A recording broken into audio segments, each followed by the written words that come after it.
The Lord be with you. and with your spirit. A reading from the Holy Gospel according to St. Mark. Glory to you, O Lord.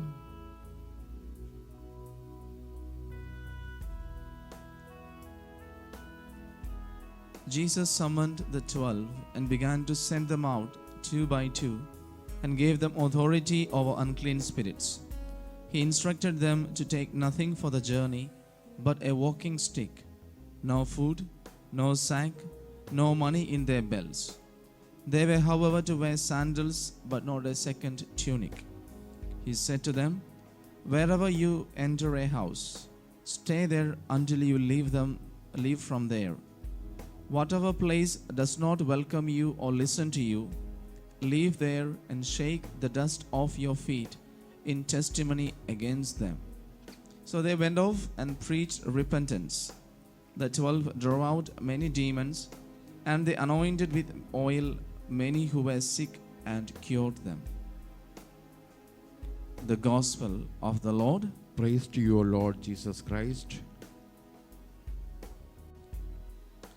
My dear friends in Christ Jesus, I'm sure this is a very familiar passage to you, as we have heard umpteen times Jesus sending out his disciples.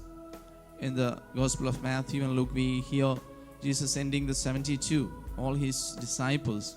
Here we see he is sending the 12. It is very interesting to see Jesus is sending them two by two.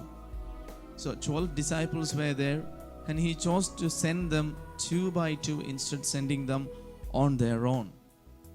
Why do you think? Because if he had sent each one of them on their own, they would have reached 12 different places.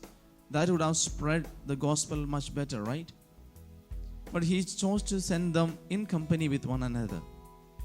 And as St. Francis de Sales would say, Jesus chose with an intent of fostering the friendship and relationship within them.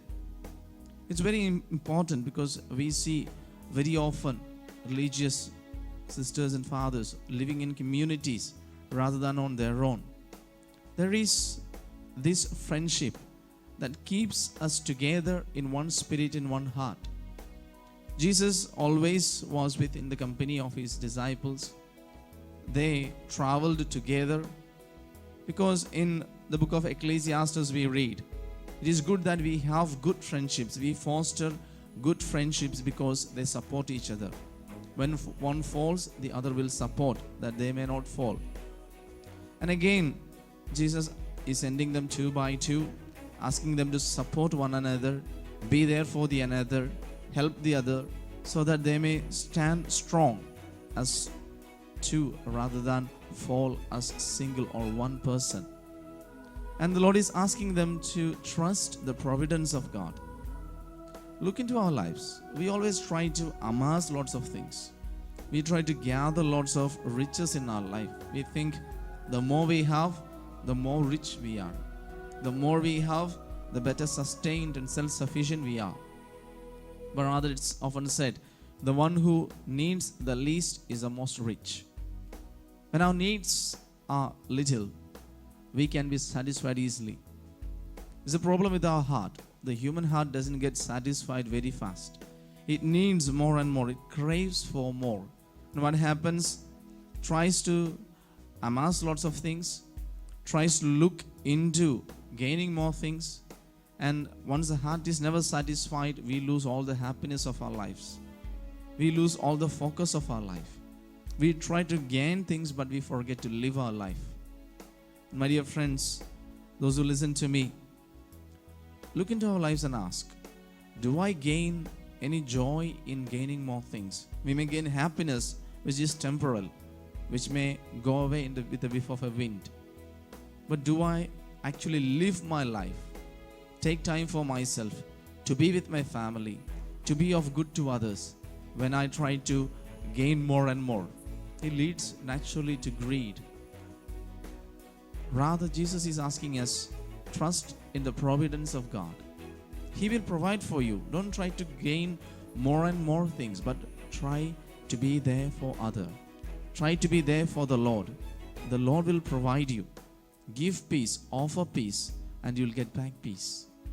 That's what our whole life is all about. It's not about gaining more wealth.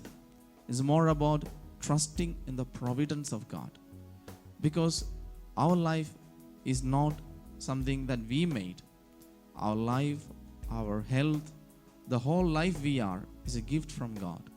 Why can't we trust God to provide for us?